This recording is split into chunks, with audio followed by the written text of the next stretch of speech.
Dünya Uyghur Qurultayı Kanada'nın bir qism parlament a'zolari va Norvegiya Liberal partiyasi rahbari tarafidan 2023 yillik Nobel tinchlik mukofoti nomzodligi ko'rsatildi. Amerika Ovozining 8 martdagi xabarda qayd qilinishicha, Markaziy Germaniyada bo'lgan Dünya Uyghur Qurultayı Xitoy rejimining Sharq Turkistondagi irqiy qirg'inchilik qilmishi qarshi xalqaro jamiyatning diqqatini tortishga ko'rsatgan tirishchanliklari uchun 2023 yillik Nobel tinchlik mukofotiga nomzodlik ko'rsatilgan. Dünya Uyghur Qurultayı'nın namzatlık ko'rsatuvchilar Kanada parlament a'zolaridan Samir Zubari, Alex Bronli Dospi va Norvegiya Liberal partiyasining yoshlar qanoti rahbari Anbervik qatorliqlar ekan.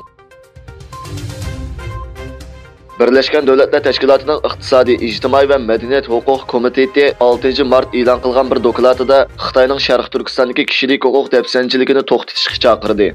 Mazkur komitet Birleşken Devletler Teşkilatı'nın boshqarish tavallikidagi komitet bo'lib, a'zolari 18 nafar mustaqil mutaxassisdan tashkillangan. Komitet iqtisod, ijtimoiy va madaniyat huquq to'g'risidagi xalqaro ahdnomaning ijro qilinish ahvolini nazorat qiladi ekan. Dokladda yana Xitoyning emgak huquqi, dinga e'tiqod qilganlarning madaniyatining ko'p xillikni qo'g'dashga va kishilik huquq ahvolini nazorat qilishni yo'l qo'yishga chaqirgan. Xabar qilinishicha, Xi Jinping atalmış mamlakatlik xalq qurultayining yig'inida 3-qitim davlat raisligiga saylangan tunji Xitoy rahbari bo'lgan.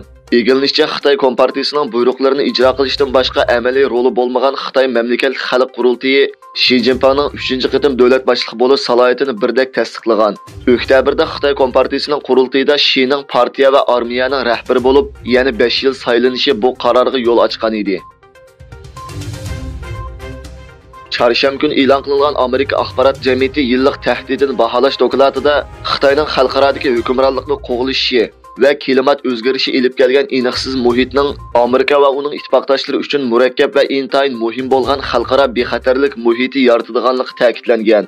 Yillik doklad çarşamba günü etiganda Amerika Kengash palatasi axborot komiteti oldi davlatlik axborot direktori Avril Haines, FBI'ning mudiri Christopher Wray va boshqa yuqori darajali axborot rahbarlarining bayonotidan burun e'lon qilingan.